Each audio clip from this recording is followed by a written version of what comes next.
neighbors mocked the twin sisters' hidden room until the blizzard made it their only shelter. They called them the Dirt Sisters, a name whispered in the dusty street of Precipice like a bitter seed on the wind. Iris and Hazel, barely 18 summers old, were a matched set of determined silence and wary eyes, cast out from the town orphanage with a finality that felt like a slammed door. Their only inheritance was a worn leather journal from a grandmother they barely remembered, and a German shepherd named Ghost, whose loyalty was the one constant in their fractured world.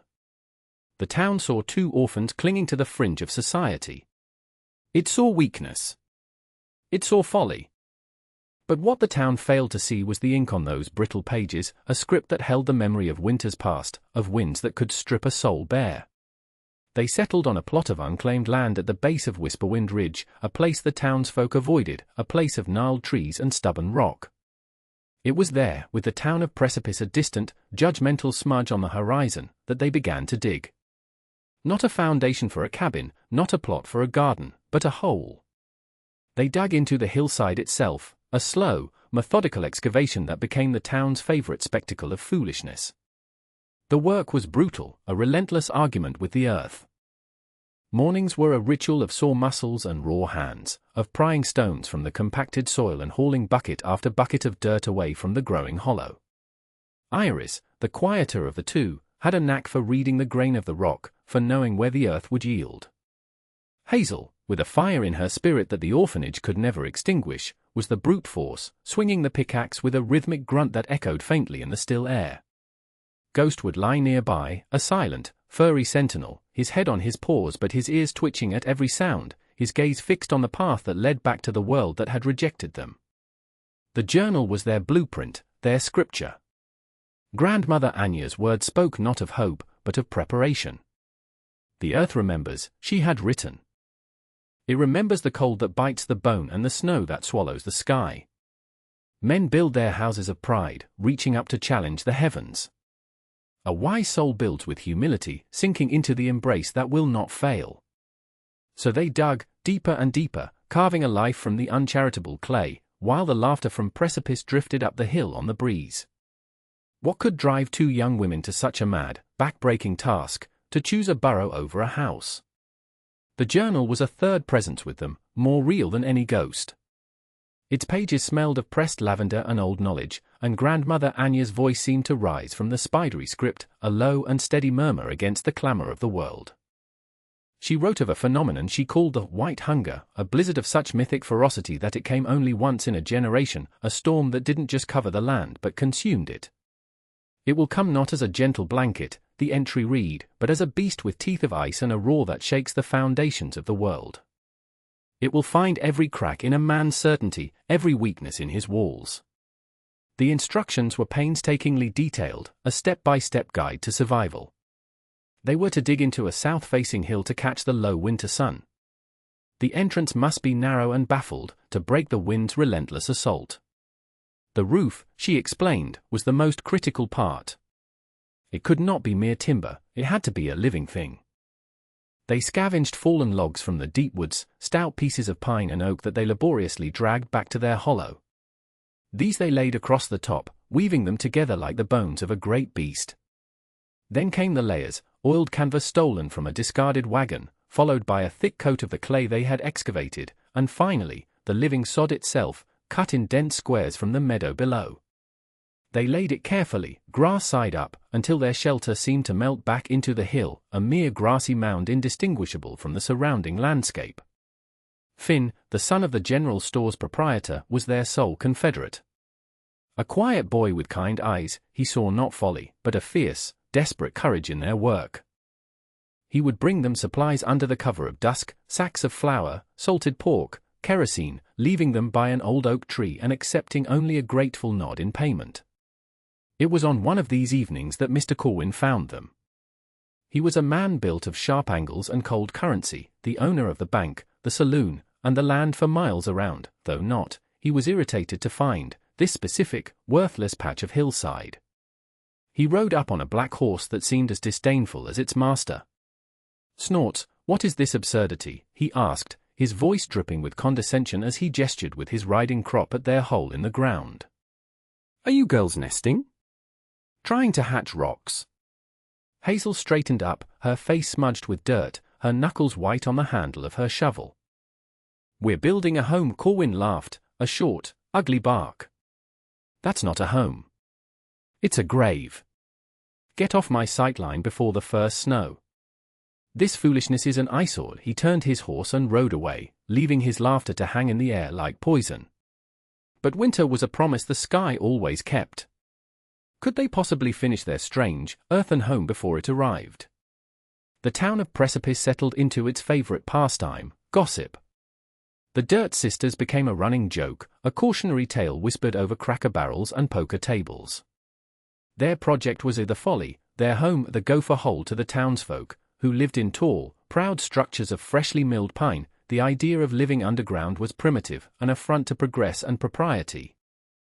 They were seen as regressing, turning their backs on civilization to scrabble in the mud like animals. This scorn was a constant, low-grade fever, but it was Mr. Abernathy, the town blacksmith, who offered the first and only public dose of dissent. He was a man whose opinions were as solid as the anvils he worked, his silence carrying more weight than most men's speeches. He stopped his wagon on the road below their hill one afternoon, watching for a long time as Iris and Hazel wrestled a heavy roof beam into place. He didn't offer help, for he knew their pride wouldn't accept it. Instead, he simply called out, his voice a low rumble. "There's wisdom in deep roots," that was all. But in a town where his words were currency, it was enough to plant a tiny seed of doubt in the most thoughtful minds, though it did little to quell the general mockery. Finn felt the pressure most acutely. His father, a good man but one terrified of Mr. Corwin's financial power, forbade him from continuing his clandestine visits. "You'll bring his wrath down on us, son," he pleaded. "We have a mortgage with his bank. We can't afford to be associated with that." Finn was torn, his loyalty to his family warring with the fierce admiration he felt for the sisters' tenacity. Meanwhile, the work on the shelter continued. They followed the journal's guidance, constructing an interior that was a marvel of efficiency. The main chamber was just large enough for 2 cots, a small cast-iron stove, and a table. They dug a deep pit in the far corner and lined it with stones to serve as a cold cellar for their provisions. The most ingenious part was the flue for the stove, a narrow channel dug upward through the earth and rock, lined with flat stones, and emerging discreetly amidst a cluster of boulders 50 feet up the hill, rendering it nearly invisible. As autumn bled its color from the leaves and the air grew a sharper edge, Mr. Corwin returned. This time, his tone held no amusement. It was as cold and hard as the coming frost. "I warned you," he said, remaining on his horse, a looming shadow against the pale sky. "This is your final notice. When the ground freezes, I'm bringing men up here to fill this hole in, with or without you in it." The threat was no longer veiled. It was a promise, as stark and brutal as the landscape around them. Would their earthen walls be ready to stand against the cruelty of man, even before they were tested by the fury of nature? The first snowflake was a ghost of a thing, a fleeting speck of white against the grim, grey canvas of the sky. It was followed by another, and then a cascade, a silent, swirling descent that began to dust the brown earth in a fragile layer of white. For the townsfolk in Precipice, it was a welcome sight, signaling the coming of cozy evenings by the fire, the familiar rhythms of winter. For Iris and Hazel, it was a starting pistol. The wind shifted, coming from the north with a low, mournful moan that seemed to crawl under the skin. Ghost, who had been dozing near the entrance of their shelter, rose to his feet, a low growl rumbling in his chest as he stared into the thickening curtain of snow. He could sense it, the wrongness in the air, the ancient threat that Grandmother Anya's journal had so vividly described. Their labor had become a frantic, desperate race against the descending cold. Their muscles screamed in protest, their hands were cracked and bleeding, but they did not stop. They packed the final layers of sod onto the roof, the frozen earth heavy and unyielding. They hauled the last of their firewood inside, stacking it neatly against one wall. They secured the door, a heavy, plank and canvas creation of their own design, reinforced with scavenged iron bands from Mr. Abernathy's scrap pile. Inside, the world transformed. The howling wind was reduced to a distant, muffled sigh. The small stove, when lit, radiated a steady, penetrating warmth that the packed earth walls held and reflected back, creating a pocket of profound peace and security. The air smelled of clay, pine smoke, and drying herbs. They had done it. Their burrow, their folly, was complete. They had just enough provisions, smoked meats, sacks of potatoes and beans, jars of preserved berries, and several barrels of clean water. It wasn't a feast, but it was survival, carefully measured and stored away in their stone-lined cellar. As the snow began to fall in earnest, driven by a wind that was starting to shriek, Hazel read a passage from the journal aloud by the light of a kerosene lamp. "Do not mistake the silence for peace," it warned. "The white hunger is a patient hunter. It will wait. It will test your walls, your supplies, and your spirit. It will try to convince you that you are alone, that you have been forgotten by the sun. Do not listen." Outside, the world was disappearing. The familiar shapes of the trees, the ridge, the very sky itself, were being erased by a relentless, churning whiteness. The temperature was plummeting, a cold so intense it felt sharp, a physical presence. They were sealed in their earthen womb, safe and warm, while the town of Precipice, with its proud wooden houses and its mocking laughter, faced the coming storm utterly unaware of its true power. The first real gust of wind hit the hillside like a fist, and a fine trickle of dirt sifted down from the ceiling. Was their grandmother's knowledge enough to save them from what was coming? The storm did not arrive, it descended. It was a physical weight, a crushing pressure of wind and ice that blotted out the sun and screamed with the voice of 1,000 dying things. Inside the shelter, the sisters listened as the white hunger conducted its brutal orchestra. The wind was a living entity, clawing at the hillside, its shrieks and howls punctuated by the percussive crack of ancient trees snapping like twigs. The sheer force of it vibrated through the packed earth, a constant, deep tremor that they felt in their bones. Time lost all meaning, measured only by the consumption of kerosene in the lamp and the logs in the stove. They spoke little, their terse dialogue a stark contrast to the storm's cacophony. More wood, Iris would say, and Hazel would feed the stove. The water barrel feels colder, Hazel would observe, and Iris would move it closer to the hearth. Ghost lay pressed between them, a warm, reassuring presence who would occasionally lift his head and emit a low, guttural whine, as if in answer to the gale outside. They were a self-contained world, a tiny bubble of warmth and life buried within a maelstrom of frozen death. They ate their simple meals, read from the journal, and slept in shifts, never leaving the stove unattended. The air inside grew thick with the smells of survival, wood smoke, simmering broth, damp wool, and the faint, clean scent of the dog. Outside, the blizzard was rewriting the landscape, burying fences, erasing roads, and piling snow into monstrous drifts that reshaped the very contours of the valley. In Precipice, the initial charm of the snowfall had curdled into a growing unease, then outright fear. The wind found every gap in the clapboard walls, every poorly sealed window frame. The cold was a thief, stealing the heat from their hearths as quickly as they could burn their wood. The snow, once a gentle blanket, became a siege engine, its weight groaning on the rooftops, its drifts blocking doors and windows, turning homes into prisons, and then into tombs. The sound of splintering wood became a common terror as porches buckled and roofs began to give way under the unimaginable load. The town was being dismantled, piece by proud piece. The storm was no longer just a storm, it was a judgment, an indifferent and absolute force that cared nothing for wealth, status, or mockery. It was exactly as the journal had foretold, a beast that had come to swallow the sky. How long could their small sanctuary possibly hold against such an apocalyptic fury? The fabric of Precipice was tearing apart. The first structure to go was the livery stable, its wide, poorly supported roof collapsing with a deafening roar that was swallowed almost immediately by the wind. The horses, trapped inside, were lost. Then, one by one, the flimsier homes on the edge of town began to fail. Families huddled in the core of their houses, listening to the walls groan and the rafters creak, praying to a god who seemed to have abandoned them to the cold.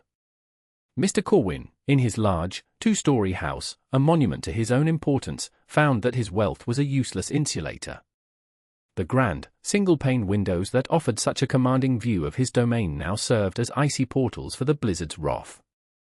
One shattered with a sound like a gunshot, and the white hunger poured into his parlor, instantly killing the fire and coating his fine furniture in a layer of flash-frozen mist. His arrogance, a thing he had worn like a thick coat, was stripped away, leaving only a shivering, terrified man. He was as trapped as the poorest farmer, his money as worthless as dust. The general store, the heart of the town, became a scene of desperation.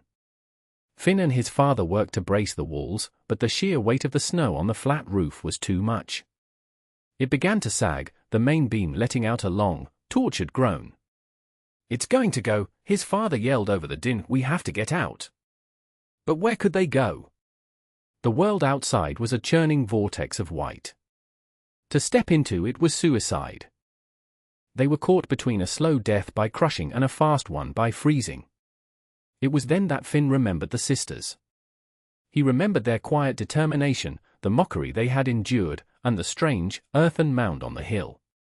The gopher hole, the folly, he saw it now not as folly, but as the only possible hope. He had to try.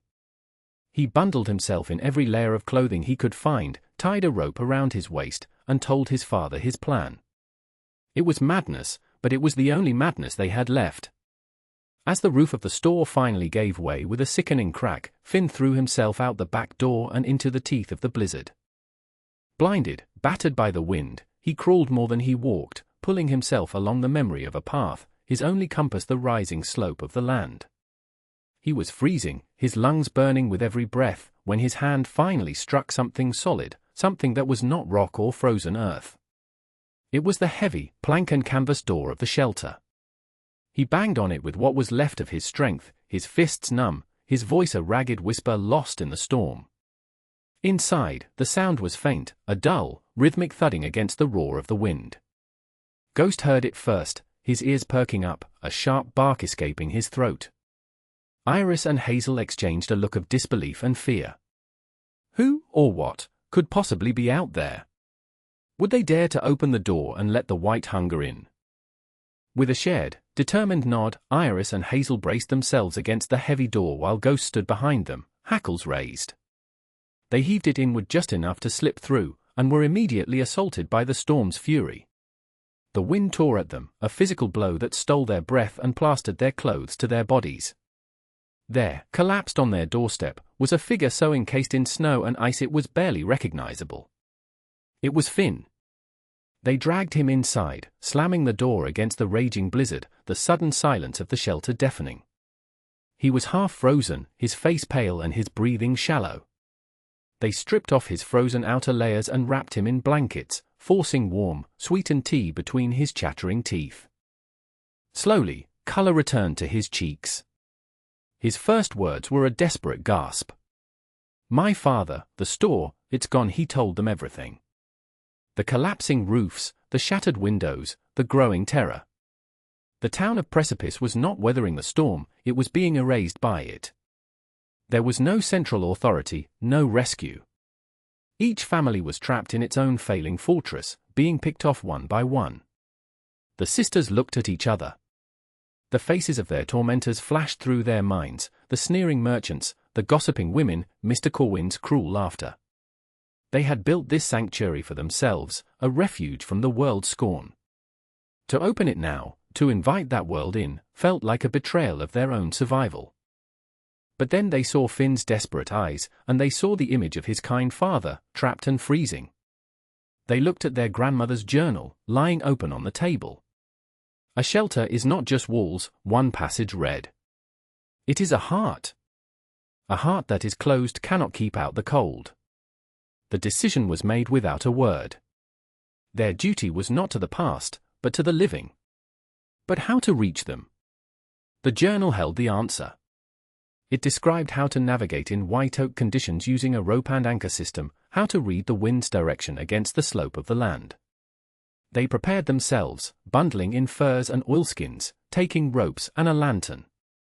Leaving Hazel to tend to Finn and guard the shelter, Iris and Ghost ventured out into the maelstrom. The world was an abstract chaos of white and noise. But Iris, with the dog at her side and her grandmother's wisdom in her mind, was not afraid. She moved with purpose, a small, determined figure fighting her way toward the dying town. Her first stop was the blacksmith's forge. She found Mr. Abernathy, his home still standing but his forge partially collapsed. He looked at her, his face grim. "I knew it," he rumbled. "I knew there was a reason." Together, they began the impossible task of gathering the survivors. They were no longer the Dirt Sisters. They were saviors. As they faced the skeletal remains of the town, a landscape of buried homes and shattered dreams, they realized the true scale of the catastrophe. How many could they possibly save? The procession back to the hill was a desperate, stumbling pilgrimage. Iris, Mr. Abernathy, and Ghost led the way, a small huddle of half-frozen townsfolk shuffling behind them, tethered together by a long rope. They were a tableau of human misery, their faces raw from the wind, their bodies trembling with cold and shock. Among them, his fine coat shredded and his face a mask of disbelief, was Mr. Corwin. He had been pulled from the wreckage of his home, his wealth and status reduced to nothing more than the rags he stood in. He was just another shivering survivor, his life now dependent on the very girls he had threatened to bury. When they reached the shelter, Hazel and Finn were waiting at the entrance, a beacon of warm light in the howling darkness. One by one, the survivors stumbled inside, their eyes wide with wonder. They had mocked this place, called it a grave. Now, it was their ark. The interior, which had seemed spacious for two, was now impossibly crowded. People packed in shoulder to shoulder, the air growing thick with the steam of their breath and the scent of damp wool. But it was warm. It was safe. The wind was once again a distant, muffled roar, its power to harm them broken by inches of packed earth and sod. The social order of Precipice dissolved in that cramped, subterranean space. The mayor's wife huddled next to the town drunk. The haughty banker, Mr. Corwin, sat near the stable hand whose family he was about to evict. Their old lives, their prejudices and hierarchies, had been buried under 10 feet of snow. Here, there were only the living. Iris and Hazel moved among them, their faces stoic but their actions speaking volumes. They distributed blankets, ladled hot broth into outstretched hands, and checked on the worst of the frostbite cases. They were no longer outcasts. In this room, they were the undisputed leaders, their authority absolute, derived not from money or title, but from foresight and knowledge. They were the keepers of the flame, the guardians of this small, fragile pocket of humanity. As the last of the survivors was settled, a silence fell over the room, broken only by the crackle of the stove and the sigh of the wind outside. They had saved a dozen souls. But as Iris looked at the frightened faces crowded into her home, and then at their dwindling pile of firewood and carefully rationed supplies, a new and terrible question began to form in her mind. They had survived the storm, but could they survive the aftermath? The blizzard raged for 3 more days before its fury finally subsided, leaving behind a world of profound and terrifying silence. The sun, when it finally appeared, was a pale, watery disk in a washed-out sky, its light glinting off a landscape that had been utterly transformed. The town of Precipice was gone, entombed. Only the tallest rooftops and the church steeple poked through the vast, undulating blanket of white, like lonely markers in a snow-filled graveyard. Inside the shelter, a new rhythm of life had taken hold. The days were marked by the strict rationing of food and water. Iris and Hazel, guided by the journal's sections on managing resources in a crisis, organized their small community. Everyone had a task. The able-bodied men took turns clearing the entrance to ensure their air supply remained fresh. The women tended to the sick and injured, tearing strips from their own petticoats for bandages. Finn became the sisters' quiet lieutenant, his steadfast presence a comfort to everyone. Mr. Corwin made one attempt to assert his old authority. "We should be compiling a list of assets," he declared one morning, his voice attempting its old, booming confidence. "To assess damages and plan for rebuilding under my direction." The room went silent. A dozen pairs of eyes turned to him, not with fear or deference, but with a flat, pitying stare. Mr. Abernathy, without looking up from the tool he was mending, said simply, "The only asset we have is that stove, Corwin. And it belongs to the sisters." The challenge died in Corwin's throat. He shrank back into his corner, a king without a kingdom, his power revealed to be as flimsy as the walls of his ruined house. The mockery that had once been aimed at the sisters now fell silently upon him. The community, which had been a collection of individuals, was being forged into something new in the warmth of that earthen room. They shared stories, not gossip. They offered help, not judgment. They saw in Iris and Hazel not the strange Dirt Sisters, but two young women whose quiet wisdom had saved them all. The respect they now showed them was deep and unspoken, a currency far more valuable than any coin Corwin had ever minted. Finally, after more than a week underground, the time came to unseal the door and face what remained of their world. As they pushed it open, a brilliant, blinding light flooded the shelter. What new world, silent and white, waited for them outside? They emerged like newborns into a changed world. The air was frigid but clean, the silence absolute. The landscape was a sculpture of wind and snow, beautiful and terrifying in its scale. The town of Precipice was a lumpy, white plain, its death marked by the stark, skeletal shapes of a few ruined structures. A collective gasp went through the small group of survivors.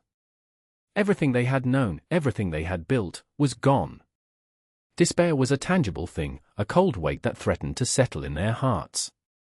But it was Hazel who broke the spell. "The journal says the thaw is the most dangerous time," she announced, her voice clear and steady in the vast silence. "The work begins now." Her words, practical and forward-looking, were an anchor. They were alive. That was the only truth that mattered. The shelter, their ark, now became their base camp. Under the sisters' direction, the survivors began the arduous work of digging out. They started with the blacksmith's forge, its stone walls having withstood the worst of the storm. Mr. Abernathy, his purpose restored, immediately set to work repairing tools and forging new ones. They uncovered what was left of the general store, salvaging what food and supplies they could from the wreckage. Every small victory, a sack of flour, a crate of tinned goods, a miraculously unbroken barrel of nails, was a cause for quiet celebration. Mr. Corwin did not stay. In the stark light of the new reality, he could not face the people he had once ruled. He could not bear their gazes, which held not hatred, but something worse, indifference. One morning, he was simply gone, having taken a small share of food and walked west, a solitary, diminished figure disappearing into the endless white. No one tried to stop him. His departure was the final breaking of the old world. The survivors, bound by their shared ordeal, began to plan a new precipice. They would not rebuild with the same proud, flimsy wood. They would build with stone and earth, with deep foundations and low, sturdy roofs. They would build, as Mr. Abernathy said, with deep roots. The center of this new community was not a bank or a saloon, but the humble, life-saving shelter on the hillside. Iris and Hazel, the once mocked outcasts, were now the heart of their community, their grandmother's journal their founding document. They were no longer the Dirt Sisters. They were the architects of a future born from catastrophe, their legacy not of dirt and folly, but of resilience, wisdom, and the unshakable strength of a heart that dares to prepare for the storm. We build our lives with walls we believe are strong, walls of wood, of wealth, of pride. But this story reminds us that true shelter is not built to challenge the sky, but to understand the earth. It teaches us that the most profound wisdom is often dismissed as foolishness, and that in the harshest of winters, the greatest strength is found not in standing alone, but in coming together in the humble, life-giving warmth of a shared heart.